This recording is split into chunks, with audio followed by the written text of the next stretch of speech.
What's up, you pieces of shit? Welcome to the video. Instead of covering any new indie animation pilots or making a new Project Zomboid video, I've decided to watch all of this godforsaken show known as Hazbin Hotel, and rank all of the episodes. I've already watched it all once, but that was way back when it released last year. Plus, I was gonna reluctantly make a video about Hazbin at some point anyway, so I thought, why not make one for a funny April Fool's video? The criteria for the rankings will be relatively simple. How good are the songs in the episodes? Is the episode generally written well? And would I unironically watch this episode again? I should also state that this video is slightly satirical, as... well, look at the date the video came out, you know? And also, these are simply just my opinions, and it's alright to disagree with me. No need to get all butthurt over what someone with 700 subs has to say about this show. And with that, I think we should get on with it already. So let's start with... An extermination to ensure hell and its sinners could never rise against them. The beginning of the first episode is pretty alright, all things considered. Lore drop narrated by the main character, most of the character dynamics you'll see in the show are present in the first 8 minutes, and we immediately get thrown into the first song, where Charlie sings about her aspirations to redeem as many residents from hell as she can. Speaking of the song, Happy Day in Hell is pretty good. The animation definitely adds onto it, with Charlie frolicking around all the chaos and debauchery in the streets. I also like this little Hell of a Boss reference on the mail truck, that's cute. After the song, Charlie heads inside the Heaven Embassy, where we meet Adam. He definitely doesn't seem like the heavenly type. Personality-wise, anyway. I guess whenever you've been orchestrating demonic purges for who knows how long, you probably pick up some customs along the way. There's also a subplot in this first episode that revolves around Vaggie and the rest of the hotel residents filming a new commercial for the hotel. It all starts to go down the shitter pretty quick until Alistair says a line from the pilot verbatim and proposes a deal for Vaggie. He helps Vaggie with the commercial, and in return, he never has to work with all this newfangled TV stuff again. He is the radio demon, after all. Back to Charlie and Adam, where Charlie once again breaks into song to talk about her plan. Suddenly, Adam stops her and breaks into his own song, effectively turning down Charlie's plan, and moves the extermination up to 6 months just to rub salt on the wound. Hell is Forever is just an objectively good song. It perfectly describes Adam's personality and his beliefs. To Adam, they're simply good people and bad people. The good people get to live large in heaven, while sinners get sent to eternal damnation, and if they're unlucky enough, get killed in heaven's yearly extermination. Oh wait, actually, it's 6 months now, sorry. Charlie gets back to the hotel. The commercial starts to play, but it's interrupted by a breaking news story about the extermination. The sinners actually managed to kill an angel, and then the episode ends. Overall, I'd say this first episode is an A tier. Not a lot of complaints, good introduction to the series, and I'd probably watch it again. Now on to... Now that's good television! Episode 2 mostly revolves around Alistair and a group called the V's, a group of overlords in control of Pentagram City. Velvet is a big influencer and the most competent of the trio. Valentino's in charge of the entertainment industry.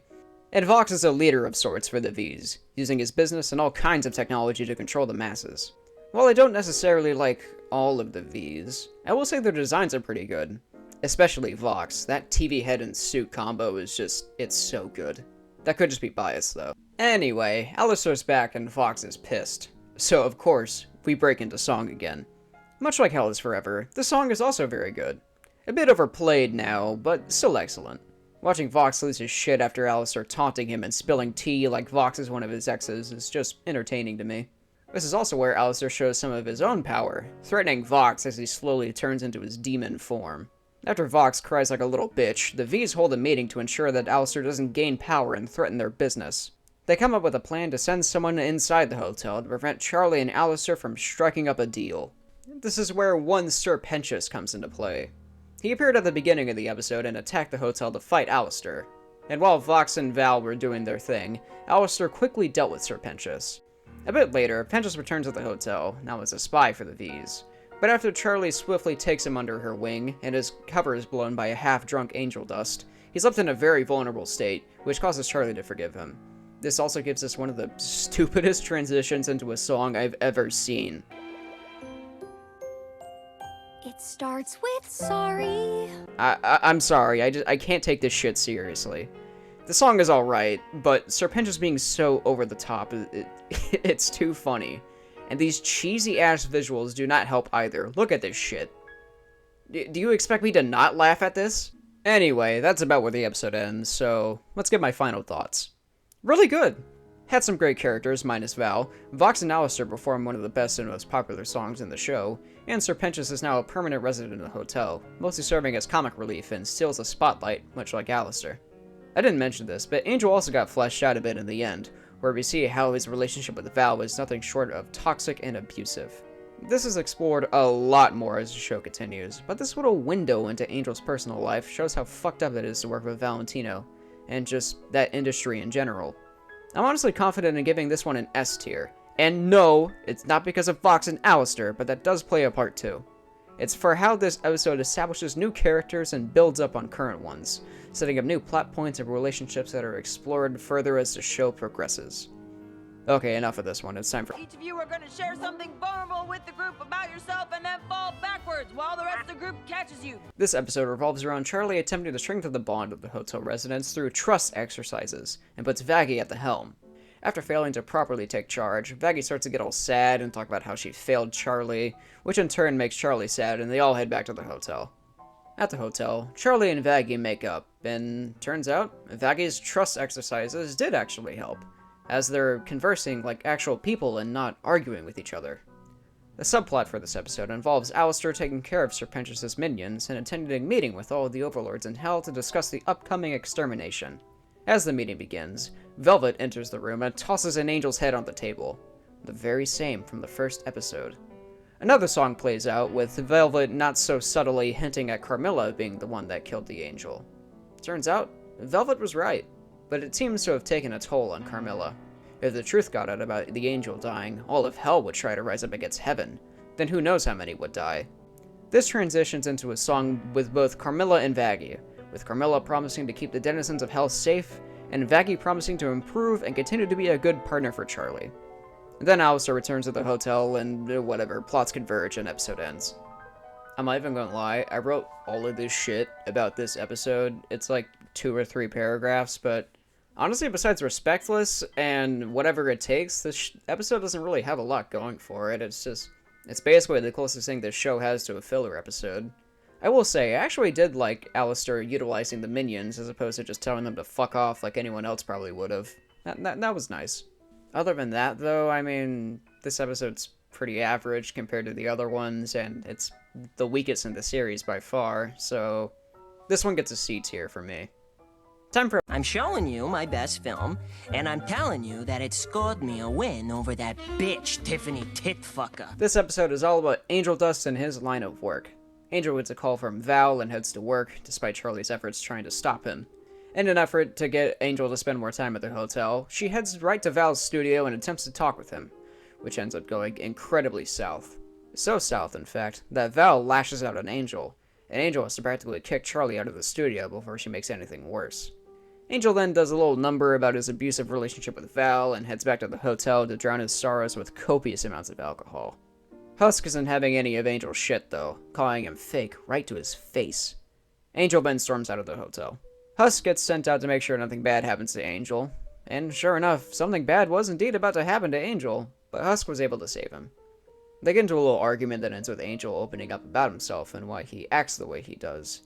And Husk tries to relate by talking about his past mistakes.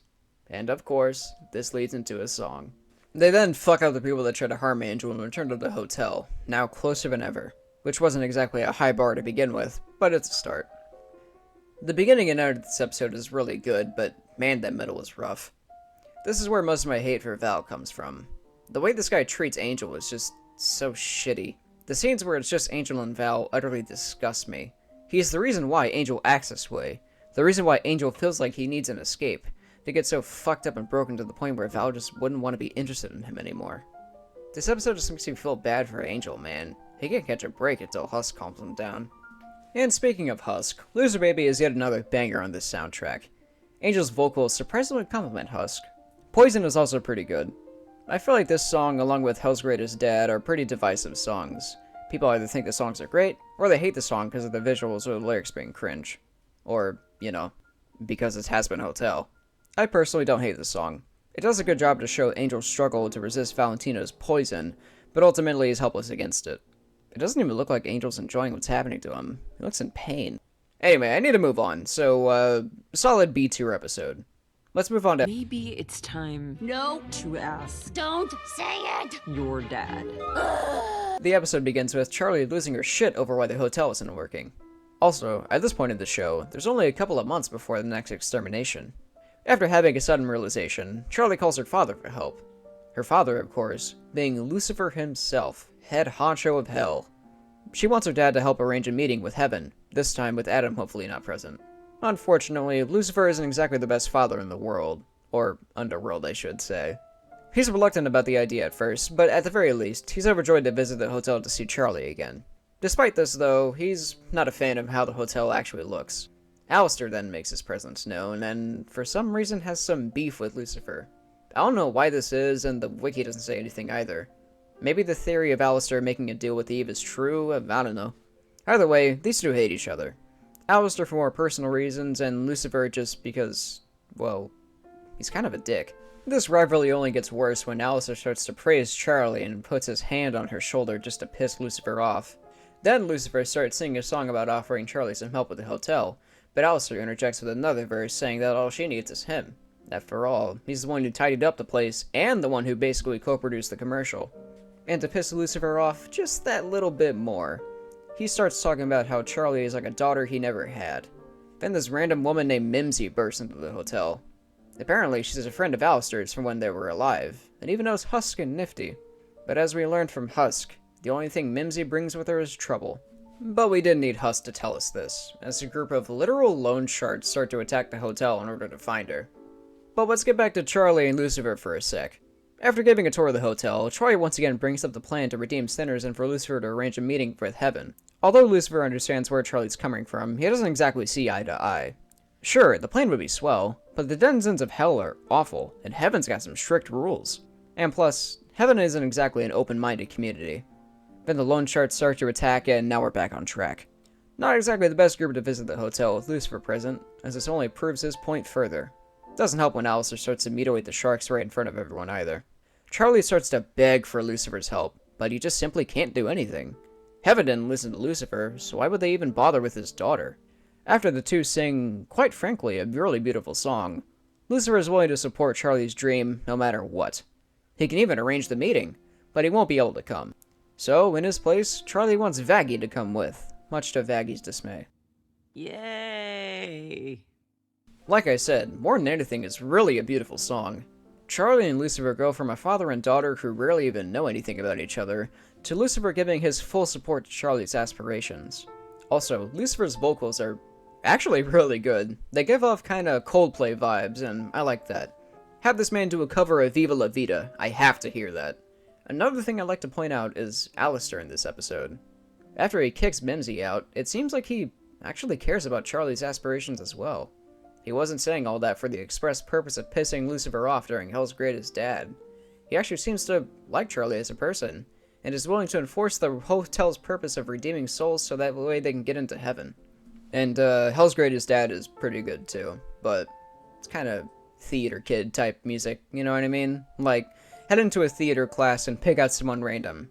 Chances are they'll probably have the song in their playlist, you get what I mean? Don't actually do that though, otherwise you'll be the real weirdo in that class. Anyway, another B tier. Now we move on. Welcome to heaven! Can I get your name, please? Oh, Charlie, Morningstar. Cherry Bomb, one of Angel's friends and arch-nemesis of Serpentius, makes an explosive entrance into the hotel. Before Charlie and Vaggie head to heaven, Charlie gives Cherry a ton of money and tells her to gather all the hotel residents and have some fun in town. Meanwhile, in heaven, it doesn't take Charlie and Vaggie 3 steps into the gates without trouble, as they walk right past Adam and his lieutenant. Her name is Loot, by the way. A very original Adam. Speaking of whom, it's pretty pissed that one of the two has found their way here, but for now it's assumed to just be Charlie. He gets so pissed, in fact, that it's revealed to us that only the exorcists know about the extermination. Exorcists, by the way, are the same type of angel that was killed in hell. This gets the attention of Sarah, who's a seraphim. Sarah reprimands Adam for letting this get a little out of hand, and Adam and Loot pay Vaggie a little visit while Charlie explores heaven. As it turns out, Vaggie was actually an exorcist at one point, but no one, not even Charlie, knows this. Not yet, anyway. Not after Adam plans to reveal this information in front of Charlie in court. Speaking of which, it goes about as well as you think. Turns out, not even Adam himself knows what it takes to get into heaven, and makes up some bullshit on the spot. Act selfless, don't steal, stick it to the man. Are you fucking serious? Charlie claims Angel Dust is abiding by the terms Adam had made, so he spawns a little orb that shows what Angel's doing at that moment. Apparently, Cherry Bomb took everyone clubbing. Even Nifty, which turns out to be a bad idea as Angel has to make sure she doesn't harm herself or cause too much trouble. Meanwhile, Sir Pentious gets wasted and asks Cherry to go into the sex room with him. The whole night, Pentious has been doing a bit where he offers a drink to Cherry, then to cover up the fact he's trying to flirt, offers everyone drinks. He does that here, but with sex, and, yeah. Angel clocks Valentino at the club, and wants to leave. But it turns out bringing Nifty along was a really bad idea. Angel gets Nifty away from Val, but not after standing up to his abuser. Really, all that means is him dealing with more of Val's bullshit tomorrow, but it's definitely a step in the right direction. Back to heaven now, and although Angel did everything right, Adam still questions why he isn't up here. Which is a good point. If he's done everything right, why isn't he in heaven right now? Emily, a fellow Seraphim, begins singing about why Angel should deserve a second chance. Charlie interjects, adding that just because someone has already died, it doesn't mean that they can't change their ways in death. Then, Adam and Lute interject, and this is where Adam really fucks up. He reveals to all of the court about the exterminations, which catches Charlie and Emily real off guard. Emily in particular is disgusted at Sarah for continuing to support this genocide of human souls in hell.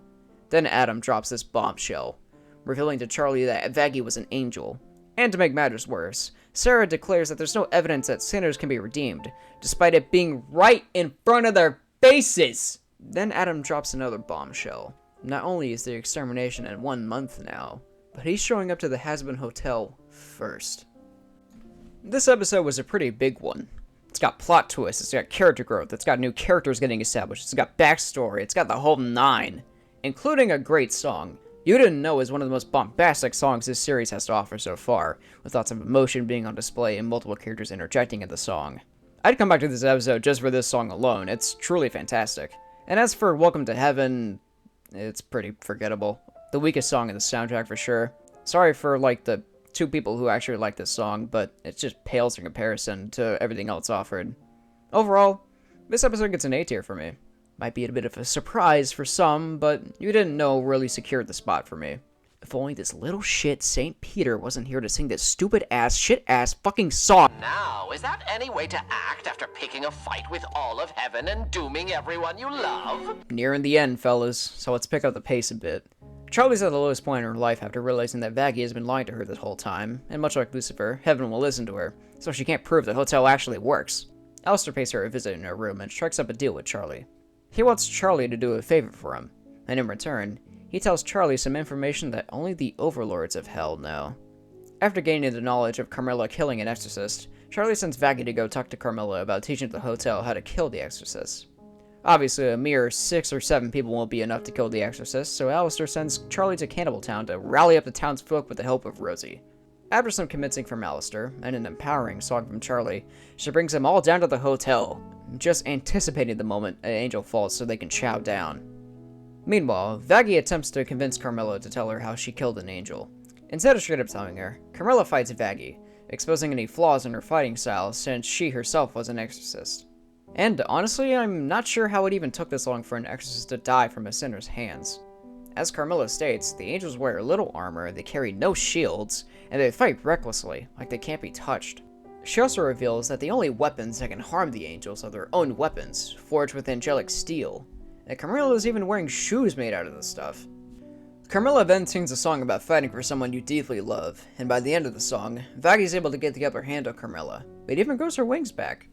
Charlie and Vaggie meet at the gates of the hotel, with Charlie bringing the cannibals and Vaggie bringing weapons from Carmilla, and in their absence, the residents at the hotel have been getting along well, and have been fortifying the hotel. Even Husk is happy.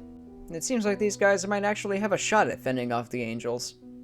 This episode is mostly just build up for the final episode, but even then it's still good. We really only see her in this singular episode, but I absolutely love Rosie. She's so kind and full of energy. Just good vibes in general, really. She was definitely a wine mom whenever she was alive. Out for Love and Ready for This are both good songs in this episode, but if I had to pick a favorite, it'd probably be Ready for This. I love the energy in this song, so confident and uplifting. The parts with Alistair and Rosie are a highlight as well. They've got good chemistry. Overall, this one gets a B tier. Not my favorite, but by far not the worst. And now, for the moment you've been waiting for. The final... No fucking way! They're gonna fight? Oh my god! Apparently, Fox has been spying on the gang this whole time, and gets a real hard on watching them prepare, thinking they're gonna be fucked. Before the battle, they throw a little party, and we see how much the gang has really changed, with Husk and Angel acting more friendly than ever before, and Serpentius almost confessing his love for Cherry Bomb. Vaggie and Charlie sing a little reprise of More Than Anything, and I honestly forgot they did this. The next day, the Angels attack, and everyone gets into their battle stance. Also, the V's are watching all this go down. It's not really important to the story, but they're just kind of here. The battle commences, and immediately Alistair shows off his power by putting a shield over the hotel. Then they start getting to work, slaughtering angel after angel. After Adam takes down the shield, he heads right to Alistair, where Alistair seems to be holding his own until Adam gets a good hit in. After Alistair disappears, Serpentius decides to sacrifice himself in order to stop Adam, but not before telling Cherry Bomb he loves her. And it almost works, if it wasn't for Adam pulling this move. That could have been ugly. After Serpentius dies, Charlie gets infuriated and transforms, charging right at Adam and Lute. Lute decides to handle Vaggie herself, and the two engage in brutal combat, ending with Vaggie sparing Lute as a power play. Lute also tears her arm off. Meanwhile, Charlie and Adam are having a fight of their own on the roof. Adam seems to get the upper hand, until out of the blue, Lucifer shows up to save his daughter. He also breaks Adam's mask, revealing that he certainly looks like an Adam. With Lucifer here, they're able to do some real damage against Adam, sending him crashing down to the ground, and Lucifer beats the ever-loving shit out of him. At first, they even spare Adam as well, but in the end, Nifty got the killing blow. With Adam now dead, the exorcists retreat, and for the first time in history, the sinners win against the angels. Unfortunately, the hotel has been completely destroyed, and I mean completely. Adam fucking leveled this shit. After some encouraging words from Lucifer, they all start singing as they rebuild the hotel. Midway through the song, the V's interject, excited about the new power they can achieve with Alistair's absence. In the ruins of the hotel, Alistair gathers himself inside his wrecked studio. He then starts talking about wanting to be free of his deal, thinking it will give him enough power to start pulling all the strings in hell. Meanwhile, the construction of the hotel is now complete, with a portrait of Serpentius in the lobby to commemorate his sacrifice. And speaking of Serpentius, he actually got redeemed. The hotel works. The episode ends with Lute confronting Lilith herself, saying that if she wants to stay in heaven and stay on this beach, then she better handle Charlie herself. Quite an ending to the season if I say so myself. Lots of thrills and action combined with one final great song. Like I said previously, I'm still not sure how it took so long for the sinners to start killing the exorcists.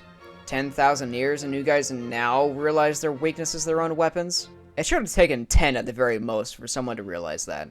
Other than that though, honestly I love this episode.